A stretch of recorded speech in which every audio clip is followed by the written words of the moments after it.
नमस्कार, आप देख रहे हैं नेक्स्ट 9 लाइव और स्वागत है आप सबका हमारे चैनल में एक बार फिर। दोस्तों, मैं तृप्ति लेकर आई हूं आज का ये हमारा बहुत ही खास कार्यक्रम।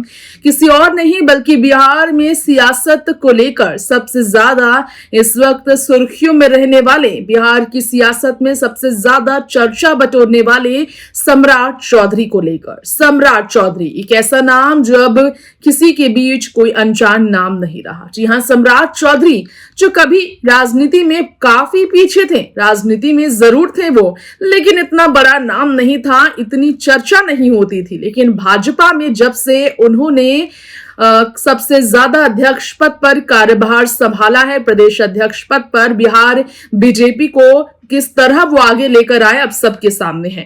उप मुख्यमंत्री के पद पर शपथ ग्रहण से पहले सम्राट चौधरी के जीवन के बारे में आप जानना जरूर चाहेंगे।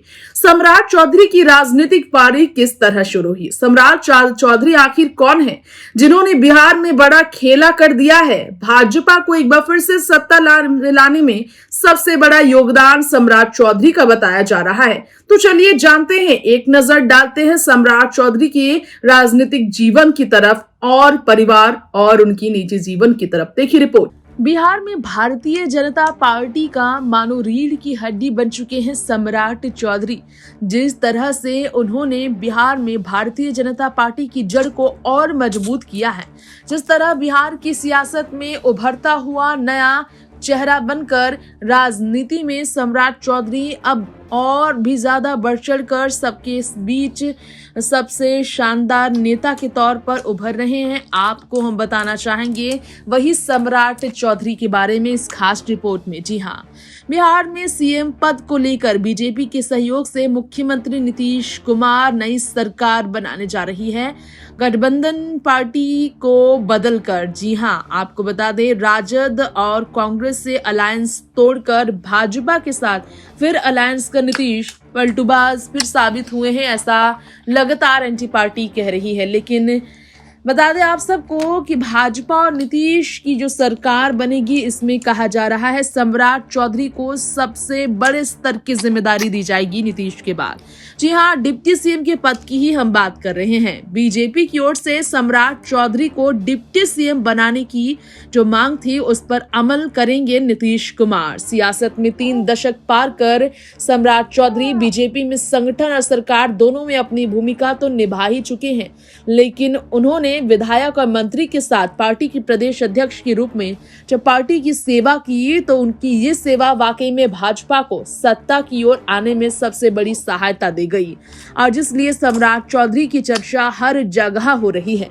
भारतीय जनता पार्टी में प्रमुख ओबीसी चेहरा है सम्राट चौधरी। आपको बता दें कि कोयरी जाति से आते हैं सम्राट चौधरी, जिन्होंने संजय जायसवाल को रिप्लेस किया था बिहार प्रदेश बीजेपी अध्यक्ष पद पर। और इसके बाद उनकी विरासत, जो पिता की विरासत से उन्हें राजनीति मिली है, उसमें उन्होंने बेहतर काम साबित कर दिया है।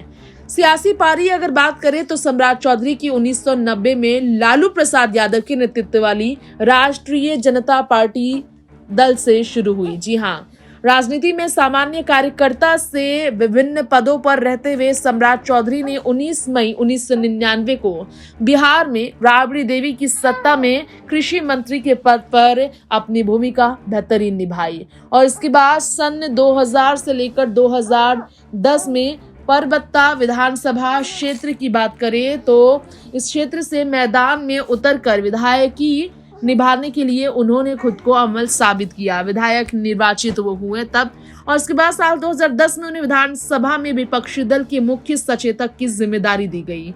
तो वहीं आपको बता दें कि साल 2014 में वो राज्य शहरी विकास और आवास विभाग के मंत्री पद का कार्यभार संभाले। साल 2018 की बात कर लेते हैं। साल 2018 में वो लालू प्रसाद से अलग होकर बीजेपी में शामिल हुए और पार्टी ने उन्हें बिहार का प्रदेश उपाध्यक्ष भी बनाया। वेल, इस रिपोर्ट में हम आपको ये भी बताना चाहेंगे, खास तौर पर विधान परिषद सदस्य होने के साथ सम्राट चौधरी ने साल 2023 में संजय जायसवाल की जगह बिहार प्रदेश बीजेपी अध्यक्ष पद पर खुद की जिम्मेदारी ली। सम्राट चौधरी ने राजनीति में बेहतरीन तरीके से काम किया। अब उनकी निजी जीवन की बात कर लेते हैं, राजनीति से हटकर। मुंगेर में जिनका जन्म हुआ, मदुरई से उन्होंने उच्च शिक्षा ली। चलिए बता दें कि उपनाम उनका है राकेश कुमार। सम्राट चौधरी का उपनाम राकेश कुमार है, जिनका जन्म साल 1968 को मुंगेर के लखनपुर गांव में पार्वती देवी और शकुनी चौधरी के घर हुआ। 16 नवंबर की तारीख को सियासी परिवार से ताल्लुकात सम्राट चौधरी का बेहद पुराना है। अगर आपको नहीं पता हो तो आपको बताना चाहेंगे कि उनके पिता शकुनी चौधरी 7 बार विधायक और सांसद रह चुके हैं। इनकी मां पार्वती देवी तारापुर से विधायक भी रह चुकी है। गौर करने वाली बात है कि राजनीति की उन्हें शिक्षा सच में घर से ही मिली है, अब ये कहना गलत नहीं होगा। सम्राट चौधरी उच्च शिक्षित और दक्षिण के मदुरई कामराज विश्वविद्यालय से पीएफसी की डिग्री ले चुके हैं। और सम्राट चौधरी की अब वैवाहिक जीवन की तरफ बढ़ते हैं। सम्राट चौधरी के वैवाहिक जीवन की बात करें तो साल 2007 में उनकी शादी ममता चौधरी के साथ हुई। सम्राट चौधरी की शादी के बाद 2 संतान हुए। एक बेटा है जिनका नाम प्रणय प्रियम चौधरी है, तो वहीं बेटी है, इनका नाम चारू प्रिया है। बता दें, पिछले कुछ दिनों से बिहार में राजनीतिक गतिविधियां जो तेजी से बदलने के साथ साथ बहुत बड़ा तूफान एंटी पार्टी पर आया है। बिहार में सरकार इस तरह से पलट जाएगी अचानक लोकसभा चुनाव से पहले, ऐसा किसी को अंदाजा नहीं था। लेकिन नीतीश को इस तरह प्रभावित किया सम्राट चौधरी के काम ने कि वाकई में वो एक बार फिर से पलटूबाज साबित हुए, ये कहा जा रहा है। वैसे आपको बता दें, सबसे ज्यादा गर्मजोशी से ये हवा बिहार की राजनीति में फैली है कि सम्राट चौधरी को उप मुख्यमंत्री बनाना तय है नई सरकार में। नीतीश की नई सरकार में सम्राट के अलावा विजय भी उप मुख्यमंत्री तो होंगे। और आपको बता दें, नीतीश 9वीं बार मुख्यमंत्री पद पर शपथ लेने वाले हैं। बिहार बीजेपी की बात करें तो सम्राट चौधरी के काम से बिहार बीजेपी सत्ता में आने के बाद सबसे बेहतरीन पावर में समय पर आ गई है। इससे काफी ज्यादा बीजेपी में जश्न का माहौल है। तो सम्राट चौधरी की निजी जीवन, राजनीतिक जीवन और हमने आपको उनके परिवार के बारे में कुछ खास बातें बताई। और इसी के साथ अब वक्त हो चला है आपसे यही विदा लेने का। फिर लौटेंगे लेकर ऐसे ही जाने माने हस्तियों से जुड़ी कुछ ऐसे ही अनसुनी खबरों को आप सबके बीच पेश करने के लिए। तब तक के लिए आप देखें हमारा चैनल नेक्स्ट 9 लाइव और अपडेट के लिए चैनल को सब्सक्राइब करना बिल्कुल ना भूलें। नमस्कार।